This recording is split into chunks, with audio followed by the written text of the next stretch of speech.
തിരുവനന്തപുരത്തേക്ക് പോകാം. തിരുവനന്തപുരം പഴവങ്ങാടിയിൽ നമ്മുടെ സുനിഷയും റഹീസും കാത്തു നിൽക്കുകയാണ്. Sunisha, Rahees, good evening. ഈ ഉത്രാട വൈകുന്നേരം ഞാൻ ഒറ്റയ്ക്കല്ല കേട്ടോ, എനിക്ക് കൂടെ ഒരു കോ ആങ്കർ ഉണ്ട്. കണ്ടോ, ഇത് നമ്മുടെ സുനിഷ യെല്ലൂരല്ലേ? ആ കണ്ണാടി വെച്ചിരിക്കുന്നത്. ആ സുനിഷ യെല്ലൂർ, അത് തന്നെ.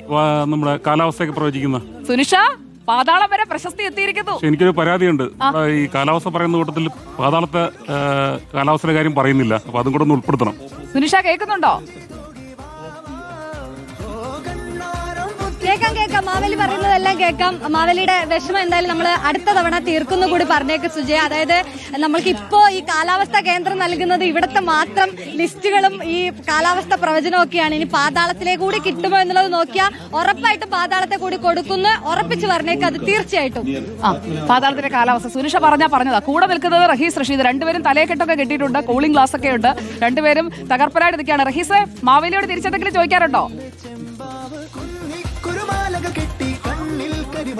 മാവേലിയുടെ രാഷ്ട്രീയം ചോദിക്കാൻ പറ്റുമോ?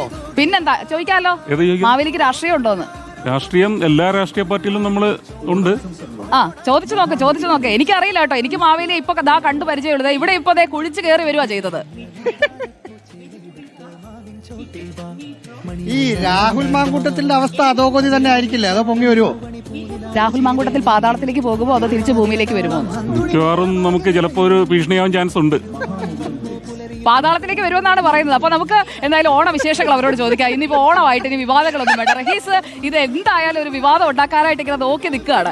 സുനിഷ, റഹീസ്, നിങ്ങളിപ്പോ നിൽക്കുന്നത് പഴവങ്ങാടി ഭാഗത്താണെന്ന് തോന്നുന്നു. അവിടുത്തെ പശ്ചാത്തലമൊക്കെ കണ്ടിട്ട് തലയെക്കെട്ടൊക്കെ കെട്ടിയിട്ടുണ്ട്. അവിടെ അപ്പോൾ തലയെക്കെട്ടും കെട്ടി അറയും തലയും മുറുക്കി സാധനങ്ങൾ വാങ്ങാനൊക്കെ ആളുകളൊക്കെ വലിയ തിരക്കിലാണോ? എങ്ങനെയായി ഓണം ഇവിടെ വരെ എത്തി തിരുവനന്തപുരത്ത്? ഇഷ്ടം പോലെ ആള്, അതായത് സൂചി കുത്താൻ ഇടയില്ല എന്ന് ഞങ്ങള് സാധാരണ നമ്മൾ പറയുമ്പോൾ വെറുതെ പറയാറുണ്ട്.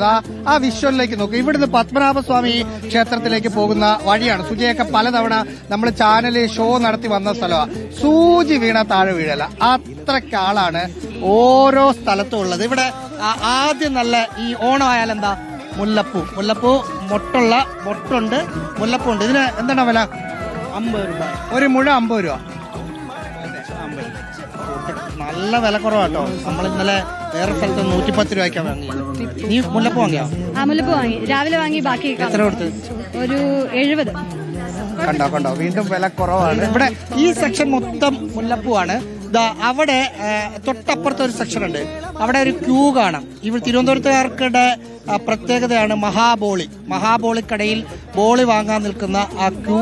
തിരുവനന്തപുരത്തുകാരുടെ ഒരു പ്രത്യേകതയാണ് ബോളി. അതിന്റെ മേലെ നല്ല പാലട പായസവും. എന്നെ ഇങ്ങനെ കൊതിപ്പിക്കാതെ എന്റെ പൊന്നു സുനിഷ, ഓണമായിട്ടുണ്ടെങ്കിലുണ്ടല്ലോ തിരുവനന്തപുരംകാർക്ക് ഈ ബോളി വേണം. ബോളിയുടെ പുറത്തോട്ട് ഈ പായസം അങ്ങോട്ട് ഒഴിച്ചിട്ടുണ്ടല്ലോ, അതിങ്ങനെ അങ്ങോട്ട് ഇളക്കണം. മാവേലിക്ക് സദ്യയിൽ ഏത് പായസം ഇഷ്ടം? മാവേലി സദ്യ കഴിക്കാറുണ്ടോ? മാവേലി വരുന്നതിന് ഞങ്ങളാ സദ്യ കഴിക്കാറ്. ഇല്ല, നമ്മളും സദ്യയിൽ ഭയങ്കര താല്പര്യം തന്നെയാണ്. പാതാളത്തിൽ അപ്പൊ എങ്ങനെയാ? മാവേലി വരുമ്പോഴാണല്ലോ ഞങ്ങൾക്ക് സദ്യ. ഇപ്പൊ മാവേലി പാതാളത്തിൽ എല്ലാ ദിവസവും ഉണ്ട്, ഈ ഓണത്തിന് ഇങ്ങോട്ട് വരുന്ന ആ ഒരു ഇടവേള ഒഴിച്ചാൽ. അപ്പൊ അവിടെ എങ്ങനെയാ, സദ്യയാണോ അതോ മറ്റു വിഭവങ്ങളൊക്കെ ഉണ്ടോ? ഇവിടുത്തെ ദിവസം ഇന്നത്തെ ഒഴിച്ച് ബാക്കി എല്ലാ ദിവസവും അവിടെ സദ്യയുണ്ട്. അവിടെ സദ്യ ഇന്ന് മാത്രം ഇവിടെ വന്ന് കഴിക്കുന്നു, ബാക്കി എല്ലാ ദിവസവും അവിടെ തന്നെ സദ്യ അവിടെ കഴിക്കും. അപ്പൊ നാളെ ഇവിടെ കഴിച്ചിട്ട് നാളെ എങ്ങനെ വൈകുന്നേരം ആകുമ്പോൾ തിരിച്ചു പോകും? നാളെ വൈകിട്ടാകുമ്പോൾ തിരിച്ചു പോകും. നാളെ വൈകിട്ടാകുമ്പോൾ തിരിച്ചു പോകും. അപ്പൊ 2 ദിവസത്തെ ഓഫേ ഉള്ളൂ. 2 ദിവസത്തെ ഓഫേ ഉള്ളൂ. 2 ദിവസത്തെ ഓഫേ മാവേലി.